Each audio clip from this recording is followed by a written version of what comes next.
Canon Alberic'S Scrapbook. By Montague Rhodes James. Saint Bertrand de Comminges is a decayed town on the spurs of the Pyrenees, not very far from Toulouse, and still nearer to Bagnères-de-Luchon. It was the site of a bishopric until the Revolution, and has a cathedral which is visited by a certain number of tourists. In the spring of 1883 an Englishman arrived at this old-world place. I can hardly dignify it with the name of city, for there are not 1,000 inhabitants. He was a Cambridge man, who had come specially from Toulouse to see St. Bertrand's Church, and had left 2 friends, who were less keen archaeologists than himself, in their hotel at Toulouse, under promise to join him on the following morning. Half an hour at the church would satisfy them, and all 3 could then pursue their journey in the direction of Alc. But our Englishman had come early on the day in question, and proposed to himself to fill a notebook and to use several dozens of plates in the process of describing and photographing every corner of the wonderful church that dominates the little hill of Comminges. In order to carry out this design satisfactorily, it was necessary to monopolize the verger of the church for the day. The verger or sacristan, I prefer the latter appellation, inaccurate as it may be, was accordingly sent for by the somewhat brusque lady who keeps the inn of the Chapeau Rouge, and when he came, the Englishman found him an unexpectedly interesting object of study. It was not in the personal appearance of the little, dry, wizened old man that the interest lay, for he was precisely like dozens of other church guardians in France, but in a curious furtive, or rather hunted and oppressed, air which he had. He was perpetually half glancing behind him. The muscles of his back and shoulders seemed to be hunched in a continual nervous contraction, as if he were expecting every moment to find himself in the clutch of an enemy. The Englishman hardly knew whether to put him down as a man haunted by a fixed delusion, or as one oppressed by a guilty conscience, or as an unbearably henpecked husband. The probabilities, when reckoned up, certainly pointed to the last idea, but, still, the impression conveyed was that of a more formidable persecutor even than a termagant wife. However, the Englishman, let us call him Denisdown, was soon too deep in his notebook and too busy with his camera to give more than an occasional glance to the sacristan. Whenever he did look at him, he found him at no great distance, either huddling himself back against the wall or crouching in one of the gorgeous stalls. Denisdown became rather fidgety after a time.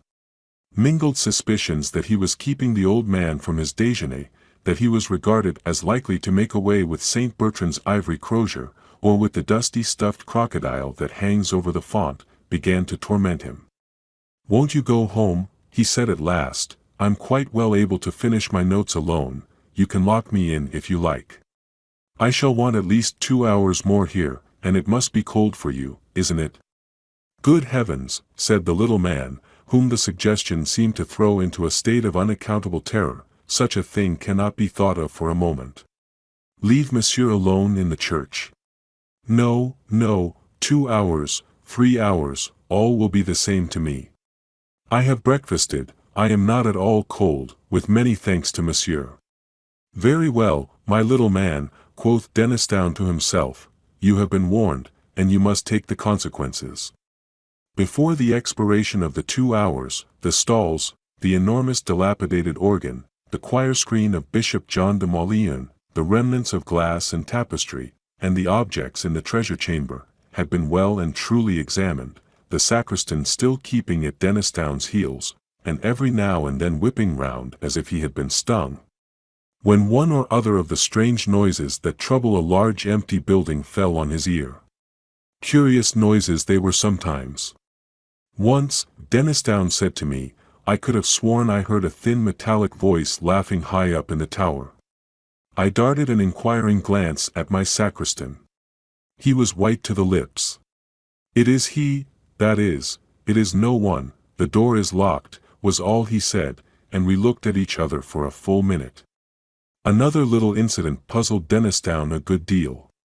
He was examining a large dark picture that hangs behind the altar, one of a series illustrating the miracles of Saint Bertrand. The composition of the picture is well nigh indecipherable, but there is a Latin legend below, which runs thus: Qualiter es, Bertrandus liberavit hominum quem diabolus Dio volbat strangulare. How Saint Bertrand delivered a man whom the devil long sought to strangle. Denisdown was turning to the sacristan with a smile and a jocular remark of some sort on his lips, but he was confounded to see the old man on his knees, gazing at the picture with the eye of a suppliant in agony, his hands tightly clasped, and a rain of tears on his cheeks. Denisdown naturally pretended to have noticed nothing, but the question would not away from him, why should a daub of this kind affect anyone so strongly? He seemed to himself to be getting some sort of clue to the reason of the strange look that had been puzzling him all the day. The man must be monomaniac, but what was his monomania? It was nearly 5 o'clock, the short day was drawing in, and the church began to fill with shadows, while the curious noises, the muffled footfalls and distant talking voices that had been perceptible all day, seemed, no doubt because of the fading light and the consequently quickened sense of hearing, to become more frequent and insistent. The sacristan began for the first time to show signs of hurry and impatience. He heaved a sigh of relief when camera and notebook were finally packed up and stowed away, and hurriedly beckoned Denisdown to the western door of the church, under the tower. It was time to ring the Angelus. A few pulls at the reluctant rope, and the great bell Bertrand, high in the tower, began to speak, and swung her voice up among the pines and down to the valleys, loud with mountain streams, calling the dwellers on those lonely hills to remember and repeat the salutation of the angel to her whom he called blessed among women. With that a profound quiet seemed to fall for the first time that day upon the little town, and Denisdown and the sacristan went out of the church. On the doorstep they fell into conversation. Monsieur seemed to interest himself in the old choir books in the sacristy. Undoubtedly. I was going to ask you if there were a library in the town. No, monsieur, perhaps there used to be one belonging to the chapter, but it is now such a small place. Here came a strange pause of irresolution, as it seemed, then, with a sort of plunge, he went on, but if monsieur is amateur de vieux livres, I have at home something that might interest him. It is not 100 yards. At once all Denisdown's cherished dreams of finding priceless manuscripts in untrodden corners of France flashed up, to die down again the next moment. It was probably a stupid missile of Plantin's printing, about 1580. Where was the likelihood that a place so near Toulouse would not have been ransacked long ago by collectors? However, it would be foolish not to go, he would reproach himself for ever after if he refused. So they set off. On the way the curious irresolution and sudden determination of the sacristan recurred to Denisdown, and he wondered in a shamefaced way whether he was being decoyed into some poilus to be made away with as a supposed rich Englishman. He contrived, therefore, to begin talking with his guide, and to drag in a rather clumsy fashion, the fact that he expected 2 friends to join him early the next morning. To his surprise, the announcement seemed to relieve the sacristan at once of some of the anxiety that oppressed him.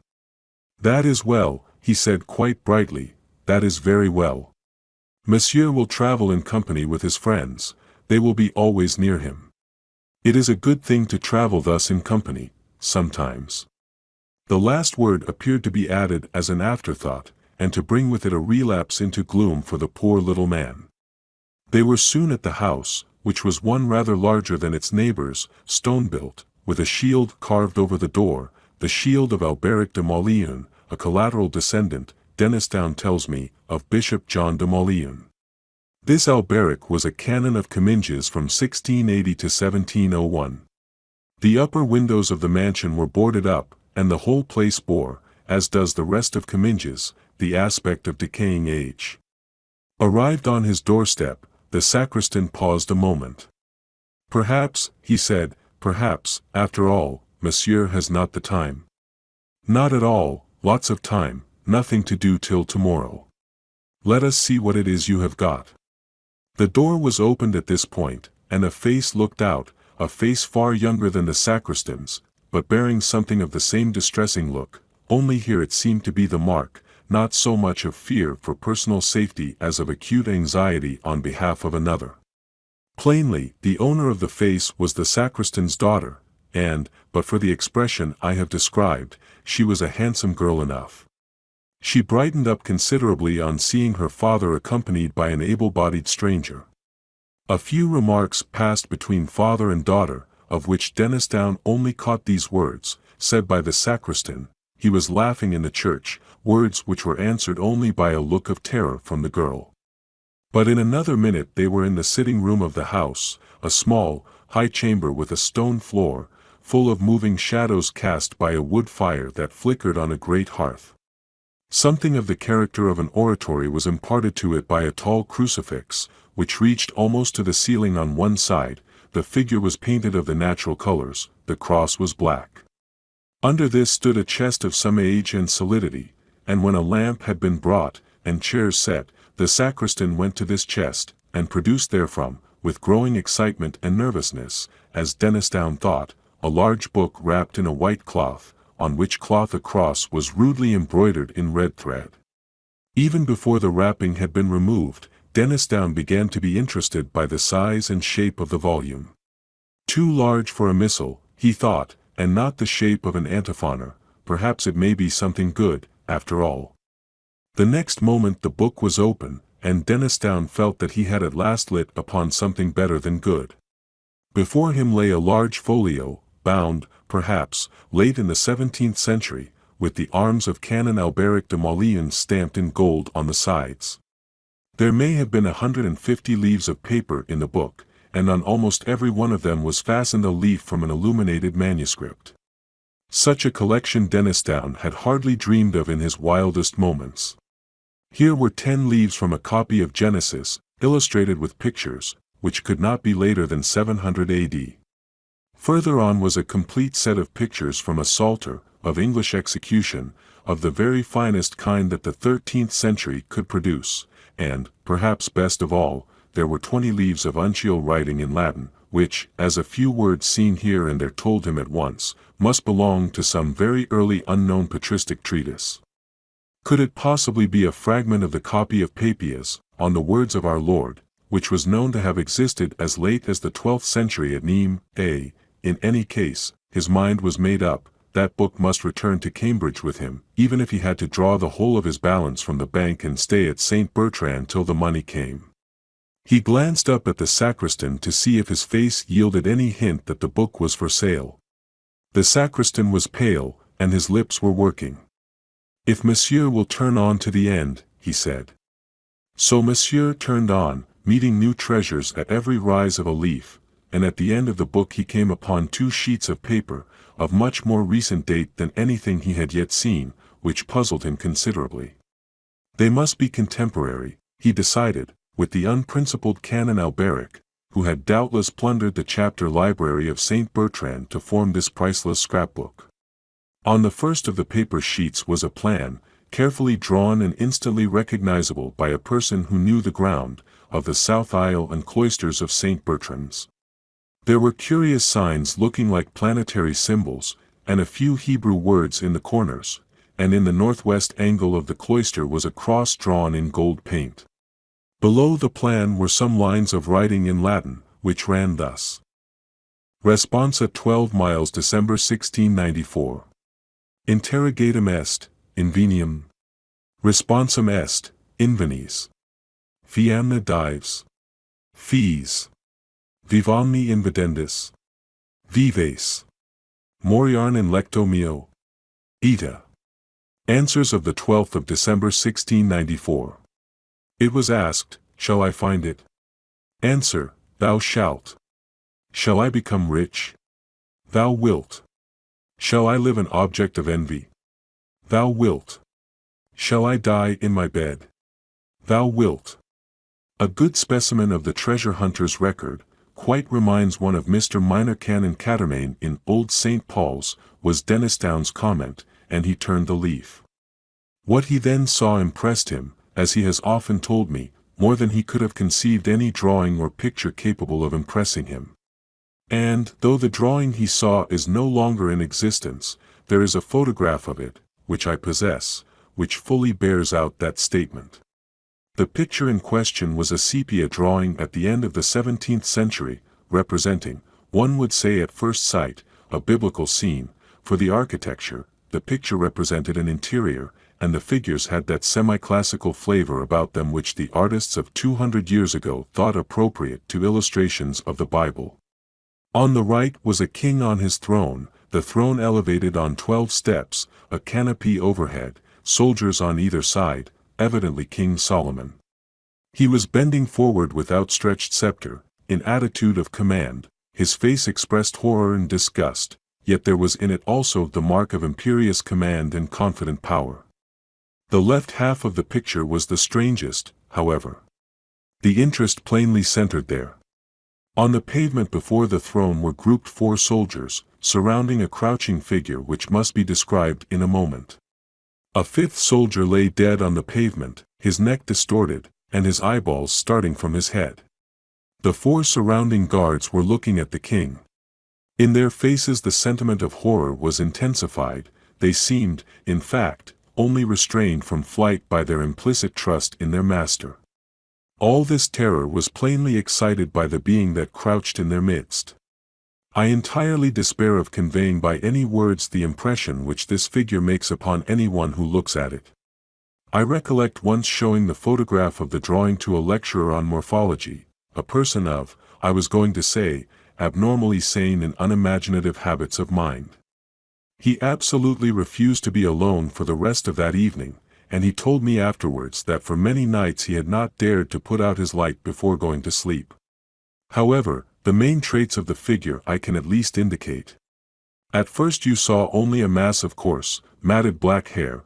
Presently it was seen that this covered a body of fearful thinness, almost a skeleton, but with the muscles standing out like wires. The hands were of a dusky pallor, covered, like the body, with long, coarse hairs, and hideously taloned. The eyes, touched in with a burning yellow, had intensely black pupils, and were fixed upon the throned king with a look of beast-like hate. Imagine one of the awful bird-catching spiders of South America translated into human form, and endowed with intelligence just less than human, and you will have some faint conception of the terror inspired by the appalling effigy. One remark is universally made by those to whom I have shown the picture: it was drawn from the life. As soon as the first shock of his irresistible fright had subsided, Dennisdown stole a look at his hosts. The sacristan's hands were pressed upon his eyes. His daughter, looking up at the cross on the wall, was telling her beads feverishly. At last the question was asked, "Is this book for sale?" There was the same hesitation, the same plunge of determination, that he had noticed before, and then came the welcome answer, "If monsieur pleases." "How much do you ask for it?" "I will take 250 francs. This was confounding. Even a collector's conscience is sometimes stirred, and Dennisdown's conscience was tenderer than a collector's. "My good man," he said again and again, "your book is worth far more than 250 francs, I assure you, far more." But the answer did not vary: "I will take 250 francs, not more." There was really no possibility of refusing such a chance. The money was paid, the receipt signed, a glass of wine drunk over the transaction, and then the sacristan seemed to become a new man. He stood upright, he ceased to throw those suspicious glances behind him, he actually laughed or tried to laugh. Dennisdown rose to go. "I shall have the honor of accompanying monsieur to his hotel," said the sacristan. "Oh no, thanks. It isn't 100 yards. I know the way perfectly, and there is a moon." The offer was pressed 3 or 4 times, and refused as often. "Then, monsieur will summon me if he finds occasion. He will keep the middle of the road, the sides are so rough." "Certainly, certainly," said Dennisdown, who was impatient to examine his prize by himself, and he stepped out into the passage with his book under his arm. Here he was met by the daughter. She, it appeared, was anxious to do a little business on her own account, perhaps, like Gehazi, to take somewhat from the foreigner whom her father had spared. A silver crucifix and chain for the neck, monsieur would perhaps be good enough to accept it. Well, really, Dennisdown hadn't much use for these things. What did mademoiselle want for it? Nothing, nothing in the world. Monsieur is more than welcome to it. The tone in which this and much more was said was unmistakably genuine, so that Dennisdown was reduced to profuse thanks, and submitted to have the chain put round his neck. It really seemed as if he had rendered the father and daughter some service which they hardly knew how to repay. As he set off with his book they stood at the door looking after him, and they were still looking when he waved them a last good night from the steps of the Chapeau Rouge.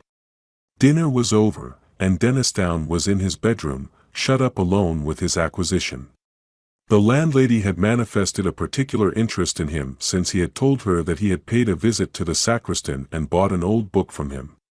He thought, too, that he had heard a hurried dialogue between her and the said sacristan in the passage outside the salle à manger, some words to the effect that Pierre and Bertrand would be sleeping in the house, had closed the conversation.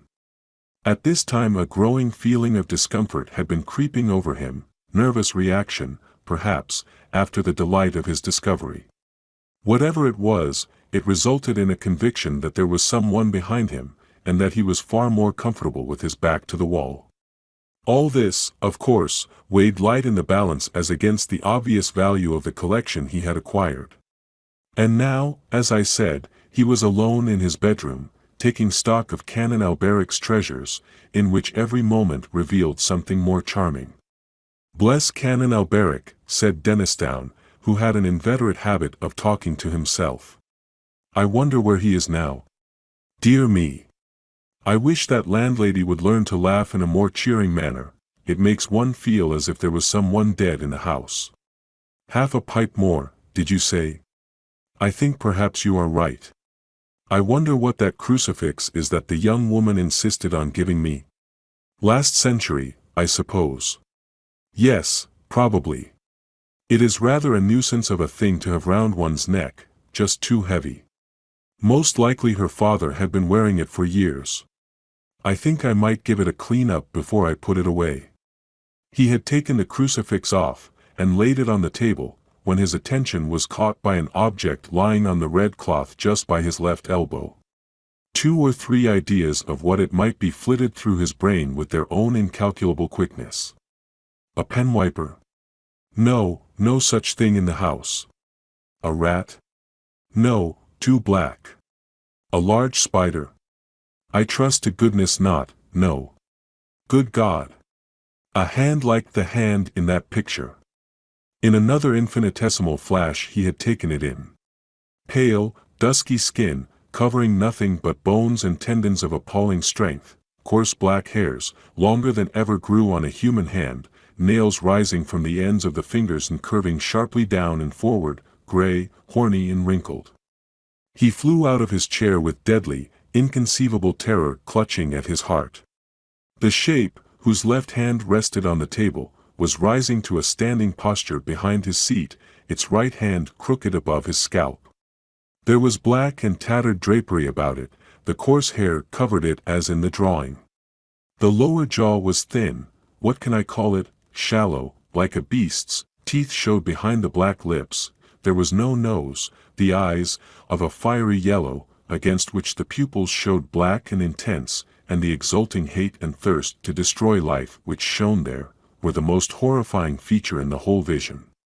There was intelligence of a kind in them, intelligence beyond that of a beast, below that of a man. The feelings which this horror stirred in Dennisdown were the intensest physical fear and the most profound mental loathing. What did he do? What could he do? He has never been quite certain what words he said, but he knows that he spoke, that he grasped blindly at the silver crucifix, that he was conscious of a movement towards him on the part of the demon, and that he screamed with the voice of an animal in hideous pain. Pierre and Bertrand, the 2 sturdy little serving men, who rushed in, saw nothing, but felt themselves thrust aside by something that passed out between them, and found Dennisdown in a swoon. They sat up with him that night, and his 2 friends were at St. Bertrand by 9 o'clock next morning. He himself, though still shaken and nervous, was almost himself by that time, and his story found credence with them, though not until they had seen the drawing and talked with the sacristan. Almost at dawn the little man had come to the inn on some pretense, and had listened with the deepest interest to the story retailed by the landlady. He showed no surprise. "It is he, it is he. I have seen him myself," was his only comment, and to all questionings but one reply was vouchsafed: "deux fois je l'ai vu, mille fois je l'ai senti." He would tell them nothing of the provenance of the book, nor any details of his experiences. "I shall soon sleep, and my rest will be sweet. Why should you trouble me?" he said. We shall never know what he or Canon Alberic de Molyon suffered. At the back of that fateful drawing were some lines of writing which may be supposed to throw light on the situation. Contradictio Salomonis cum demonio nocturno. Albericus de Mauleon delinivit. V. Deus in adiutorium. P.S. Cohabitat. Saint Bertrand, demoniorum effugator, intercede pro me miserimo. Primum vidi noct 12 miles December 1694, uidibo mox ultimum. Pecoi et passus sum, plura ad hoc passurus. December 29, 1701. C. I have never quite understood what was Dennisdown's view of the events I have narrated. He quoted to me once a test from Ecclesiasticus: "Some spirits there be that are created for vengeance, and in their fury lay on sore strokes." On another occasion he said, "Isaiah was a very sensible man, doesn't he say something about night monsters living in the ruins of Babylon? These things are rather beyond us at present." Another confidence of his impressed me rather, and I sympathized with it. We had been, last year, to Comminges, to see Canon Alberic's tomb. It is a great marble erection with an effigy of the canon in a large wig and soutane, and an elaborate eulogy of his learning below. I saw Dennisdown talking for some time with the vicar of St. Bertrand's, and as we drove away he said to me, "I hope it isn't wrong, you know I am a Presbyterian, but I believe there will be saying of Mass and singing of dirges for Alberic de Molyon's rest." Then he added, with a touch of the Northern British in his tone, "I had no notion they came so dear." The book is in the Wentworth collection at Cambridge.